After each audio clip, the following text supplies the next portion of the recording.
Bismillahirrahmanirrahim. Assalamualaikum warahmatullahi wabarakatuh. Perkenalkan, nama saya Muhammad Fardin, mahasiswa dari Fakultas Keguruan dan Ilmu Pendidikan, Program Studi Pendidikan Guru Sekolah Dasar di Universitas Muhammadiyah Mataram. Jadi di sini saya akan sedikit menyampaikan materi tentang keterampilan kepermukaan yang meliputi keterampilan baris berbaris, keterampilan P3K, keterampilan sandi dan semaphore, dan api unggun. Baik, langsung saja pada materi pertama, yaitu keterampilan baris berbaris. Keterampilan baris berbaris merupakan keterampilan dasar yang digunakan untuk memperkuat pemahaman terhadap mata kuliah pendidikan kepermukaan. Peraturan baris berbaris mempelajari tentang pengertian baris berbaris, maksud dan tujuan peraturan baris berbaris, dan gerakan dalam peraturan baris berbaris. Nah, yang pertama yaitu pengertian baris berbaris.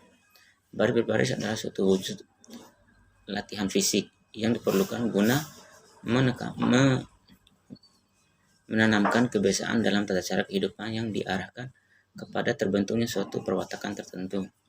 Sikap lahir yang diperoleh adalah ketegaran, keseragaman, ketangkasan, kesiagapan, kelincahan, keindahan, kerapian, ketanggapan, ketertiban, kewajaran, tenaga, kehikmatan, kesopanan, kekompakan, dan ketelitian. Sikap batin diperoleh adalah ketenangan, keberanian, ketaatan, kekuatan, keikhlasan, kesadaran, konsentrasi, kesetiakawanan, dan berani berkorban. Nah, yang kedua adalah maksud dan tujuan peraturan baris berbaris. Maksud dari peraturan baris berbaris dibagi menjadi dua, yaitu maksud umum dan maksud khusus. Maksud umum adalah suatu latihan awal membela negara dan dapat membedakan hak dan kewajiban. Nah, maksud khusus adalah menanamkan rasa disiplin dan mempertebal rasa semangat kebersamaan. Adapun tujuan dari peraturan baris berbaris yaitu guna menumbuhkan sikap jasmani yang tegap dan tangkas, rasa persatuan, disiplin, sehingga dengan demikian senantiasa dapat mengutamakan kepentingan tugas di atas kepentingan individu, dan secara tidak langsung juga menanamkan rasa tanggung jawab. Yang kedua yang dimaksud dengan menumbuhkan sikap jasmani yang tegap dan tangkas adalah mengarahkan pertumbuhan tubuh yang diperlukan oleh tugas pokok tersebut dengan sempurna. Yang ketiga yang dimaksud dengan rasa persatuan adalah rasa senasib dan sepenanggungan, serta ikatan batin yang sangat diperlukan dalam menjalankan tugas. Yang keempat adalah yang dimaksud dengan disiplin adalah mengutamakan kepentingan tugas di atas individu, yang hakikatnya tidak lain daripada keikhlasan menyisihkan pilihan hati sendiri. Dan yang kelima yang dimaksud dengan rasa tanggung jawab adalah keberanian untuk bertindak yang mengandung risiko terhadap dirinya, tetapi mengutamakan tugas atau sebaliknya tidak mudah melakukan tindakan yang akan dapat merugikan kesatuan. Nah, yang ketiga, gerakan dalam peraturan baris berbaris. Gerakan dalam peraturan baris berbaris ada dua, yaitu aba-aba dan juga gerakan pada peraturan baris berbaris.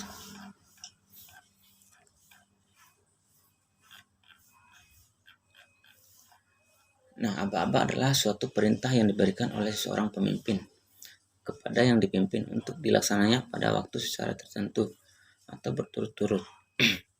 Ada 3 macam aba-aba, yaitu yang pertama aba-aba petunjuk. Aba-aba petunjuk dipergunakan hanya jika perlu untuk menegaskan maksud dari aba-aba peringatan atau pelaksanaan. Yang kedua, aba-aba peringatan.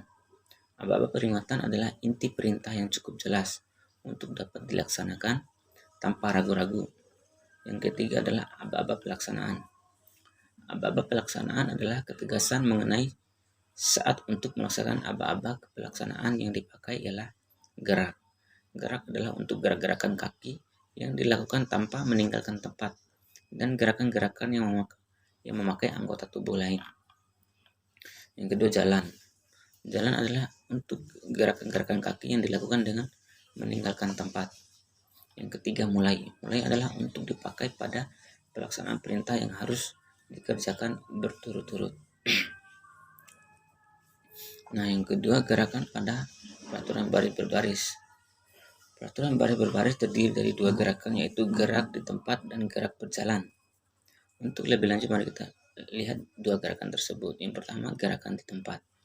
Gerakan di tempat diperlunya untuk mempersiapkan atau merapikan barisan dalam menghadapi upacara-upacara dalam pelaksanaan apel kerja, apel belajar, atau persiapan pelaporan belajar di kelas. Yang kedua, gerakan berjalan. Gerakan berjalan diperlukan pada saat menggerakkan, memindahkan, atau menggeser barisan dari suatu tempat ke tempat yang lain. Gerakan-gerakan berjalan sangat diperlukan demi kekompakan, ketertiban, keseragaman dalam rangka memupuk rasa kebersamaan. Nah, materi yang kedua adalah keterampilan P3K. Nah, P3K merupakan sebuah pengetahuan atau keterampilan.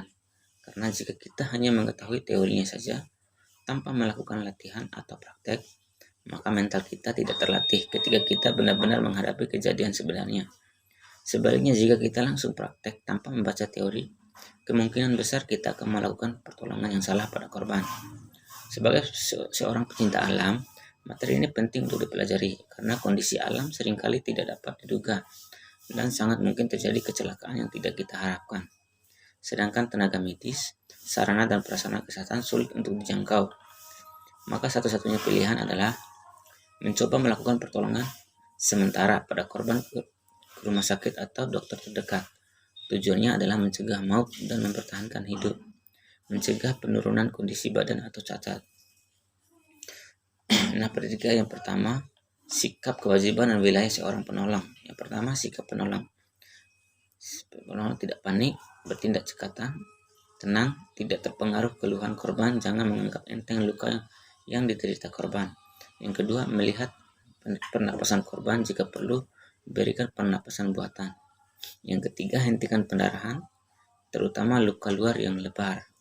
Yang keempat, perhatikan tanda-tanda shock. Dan yang kelima, jangan terburu-buru memindahkan korban sebelum kita dapat menentukan jenis dan keparahan luka yang dialami korban. Yang kedua, kewajiban penolong. Kewajiban penolong ada 4, yaitu yang pertama, perhatikan keadaan sekitar tempat kecelakaan. Yang kedua, perhatikan keadaan penderita. Yang ketiga, merencanakan dalam hati cara-cara pertolongan yang akan dilakukan. Dan yang keempat, jika korban meninggal, beritahu polisi atau bawa korban ke rumah sakit. Nah, poin ketiga yaitu wilayah penolong. Pertolongan pertama pada kecelakaan sifatnya sementara. Artinya kita harus tetap membawa korban ke dokter atau rumah sakit terdekat untuk pertolongan lebih lanjut dan memastikan korban mendapatkan pertolongan yang dibutuhkan. Nah, teknik dalam P3K. Yang pertama adalah cari keterangan penyebab kecelakaan. Yang kedua, amankan korban dari tempat berbahaya. Yang ketiga, perhatikan keadaan umum korban, misalnya gangguan pernapasan, pendarahan, dan kesadaran. Yang keempat, segera lakukan pertolongan lebih lanjut dengan sarana yang tersedia. Yang kelima, apabila korban sadar, langsung beritahu dan kenalkan. Nah, selain itu ada juga yang dinamakan prinsip life saving. Artinya kita melakukan tindakan untuk menyelamatkan jiwa korban gawat darurat terlebih dahulu, baru kemudian setelah stabil disusul tindakan untuk mengatasi masalah kesehatan yang lain. Gawat darurat adalah suatu kondisi di mana korban dalam keadaan terancam jiwanya. Dan apabila tidak ditolong pada saat itu juga, jiwanya tidak bisa terselamatkan. Nah, lanjut ke materi yang ketiga, yaitu keterampilan sandi dan samopor. Nah, yang pertama, sandi. Pemahaman dalam sebuah materi perlu dimengerti secara terstruktur. Memahami pengertian sandi pramuka merupakan hal yang penting dimengerti oleh mahasiswa yang mengikuti mata kuliah pendidikan kepramukaan. Sebagai informasi awal sandi-sandi pramuka. Nah, yang pertama, pengertian sandi-sandi pramuka.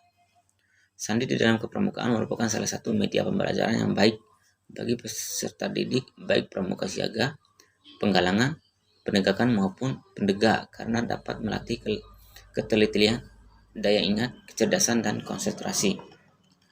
Pemakaian sandi dalam menyampaikan ilmu pun harus disesuaikan dengan golongan pramuka itu sendiri, sehingga dapat diterima dengan mudah Namun tujuan dari pembelajaran itu tetap tercapai. Ada banyak macam-macam sandi dalam kepramukaan, dan kedudukannya pun tidak harus baku, sehingga nama, jenis, dan cara untuk menjawabkan pun dapat berbeda menyesuaikan dengan kondisi masing-masing daerah. Sandi digunakan sebagai kode atau tanda dalam sebuah perkumpulan pramuka. Sandi biasanya dipakai dalam sebuah kegiatan pramuka, karena dalam kegiatan pramuka terdapat kode-kode rahasia yang digunakan sehingga hanya orang-orang tertentu yang dapat mengetahui dan mengerti artinya.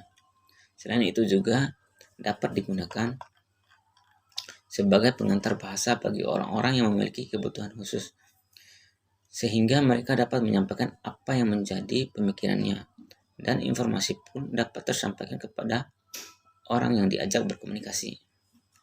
Nah, macam-macam sandi pramuka. Yang pertama, sandi Morse. Kode Morse atau sandi Morse adalah sistem representasi huruf, angka, tanda baca, dan sinyal dengan menggunakan kode titik dan garis yang disusun mewakili karakter tertentu pada alfabet atau sinyal pertanda tertentu yang disepakati penggunanya di seluruh dunia. Kode Morse diciptakan oleh Samuel F.B. Morse dan Albert File pada tahun 1835. Kode Morse juga digunakan dan dipelajari di dunia kepramukaan atau kepanduan. Dalam dunia kepramukaan, kode Morse disampaikan menggunakan senter atau peluit pramuka.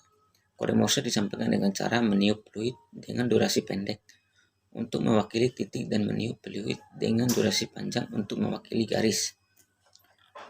Untuk menghafalkan kode ini digunakan metode yang mengelompokkan huruf-huruf berdasarkan bagaimana huruf diwakili oleh kode Morse. Pengelompokan tersebut antara lain alfabet dengan kode Morse yang berkebalikan antara titik dan garis. Misalnya huruf K yang diwakili oleh garis titik garis, kebalikan dengan huruf R yang diwakili oleh titik garis titik. Dan alfabet dengan kode Morse berlawanan. Misalnya huruf A yang diwakili oleh titik dan garis, dan huruf N yang diwakili oleh titik garis titik. Nah, kemampuan menerima dan mengirimkan kode Morse merupakan salah satu dari kecakapan yang dapat menerima tanda kecakapan khusus. Kode Morse juga digunakan sebagai kunci dalam memecahkan sandi rumput. Yang kedua, sandi ular. Sandi ini tanpa kunci, tetapi kelompok-kelompok huruf yang jumlahnya sama sudah merupakan kunci. Tingkat 80 menyusun ke bawah, dari kiri kanan berturut-turut, lalu dibaca berkelok-kelok. Nah, contoh, kumpulkan bahan obat-obatan tradisional. Cara membuatnya, huruf-huruf pada instruksi jumlahnya ada 35 huruf. Supaya dapat dibagi 3 huruf ditambah 1 huruf. Tidak mutlak huruf dibagi A misalnya. Maka tambahan huruf itu kita tulis dengan X, artinya huruf X tidak dibaca. Nah, 35 dibagi 3 sama dengan 12. Sekarang kita tulis masing-masing baris 12 huruf. Sandi koordinat atau merah putih. Sandi koordinat disebut juga sebagai sandi gudeb sedia, karena sering menggunakan kata-kata gudeb sedia sebagai kata kuncinya, akan tetapi juga dapat digunakan kata-kata lain seperti rumah besar, pandu ceria, dan kata lain yang terdiri dari 10 huruf dengan 5 huruf di masing-masing kata. Caranya dengan membuat kotak terlebih dahulu dengan kolom dan baris masing-masing 6 kotak. Lalu tulis gudeb sedia di bagian atas dan samping kiri, dan alfabet A sampai Y di kotak lainnya seperti. Nah, untuk yang keempat yaitu sandi angka. Sandi angka adalah sandi yang memakai kode angka, yaitu seperti A sama dengan 0, B sama dengan 1, C sama dengan 2, D sama dengan 3, dan seterusnya. Contohnya dengan kata dasar-dasar pramuka. Kodenya yaitu 3.0.0.0.0.0.0.15.0.0.17.0.0.20 dan 0. Nah, sandi yang kelima adalah sandi rumput. Sandi rumput adalah sistem representasi huruf, angka, dan tanda baca yang dibuat berdasarkan prinsip kode Morse. Berarti kunci utamanya terletak pada sandi Morse. Perbedaan antara keduanya hanya terletak pada cara penulisan, di mana titik dan garis pada kode Morse diganti dengan rumput kecil dan rumput besar. Sandi yang keenam adalah sandi kotak.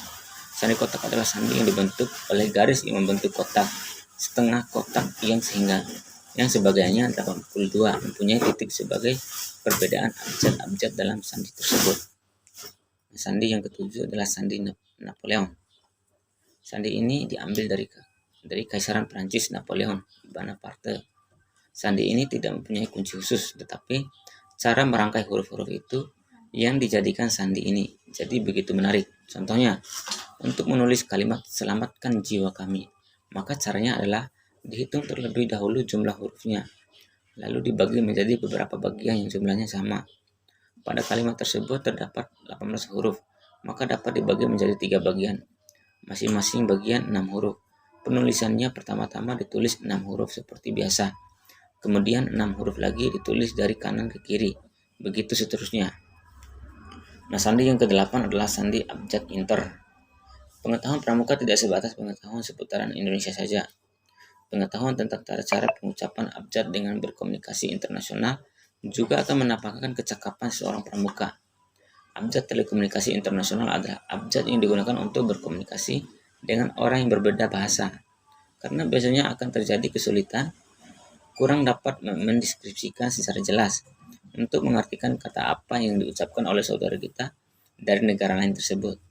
Dengan abjad internasional, inilah yang dapat membantu agar berita yang disampaikan dapat diterima dengan jelas dan dapat dimengerti oleh kedua belah pihak.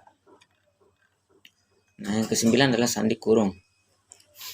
Sandi ini kuncinya sudah baku seperti ini. Namun kita bisa membuat sandi-sandi sejenis yang tertentu saja kunci dan namanya suka-suka kita. Yang 10 adalah sandi sisipan. Sandi ini sebagai kuncinya adalah AND. Jadi dalam suatu bacaan huruf AND yang harus dihilangkan, keterangannya adakah tiap-tiap satu kata yang mengandung sandi AND, maka diambil sandinya AND. Tinggalkan huruf yang membentuk kata-kata tersebut. Nah, yang terakhir adalah sandi abjad atau sandi balik. Sandi ini adalah sandi yang dimana huruf abjad yang dibagi menjadi 2 susun, yaitu huruf abjad mulai dari A sampai M berada di atas dan penulisannya dimulai dari kiri, sedangkan dari huruf N sampai Z berada di posisi bawah dan penulisannya dimulai dari kanan. Nah, untuk materi terakhir adalah materi api unggun. Nah, api unggun merupakan salah satu bentuk kegiatan di alam terbuka khususnya pada malam hari. Pada mulanya api unggun dipakai sebagai tempat pertemuan di samping sebagai penghangat badan dan menjauhkan dari gangguan binatang buas. Pada kegiatan kepramukaan, api unggun dilaksanakan dalam acara hiburan dengan suasana yang riang gembira. Tujuan diselenggarakan api unggun adalah untuk mendidik sehingga menumbuhkan keberanian dan kepercayaan pada diri sendiri melalui cara berpentas. Nah, yang pertama, nilai pendidikan dari api unggun diantaranya. Yang pertama, mempererat persaudaraan. Yang kedua, memupuk kerjasama atau gotong royong. Yang ketiga, menambahkan rasa keberanian dan percaya diri. Yang keempat adalah membuat suasana kegembiraan dan kebebasan. Yang kelima, mengembangkan bakat dan kreativitas. Yang keenam adalah memupuk disiplin bagi pelaku dan penonton.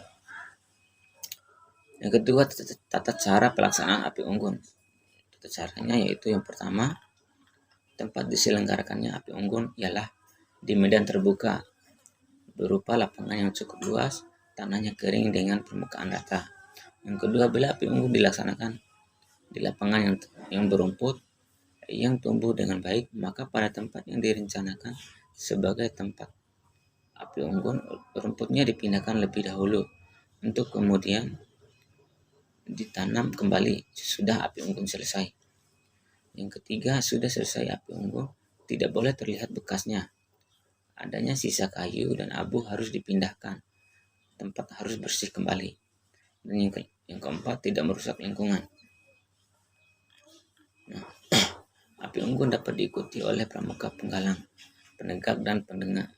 Sedangkan pramuka siaga tidak diperbolehkan mengikuti api unggun karena yang pertama, cuaca malam hari di alam terbuka sangat rawan bagi kesehatan anak usia siaga.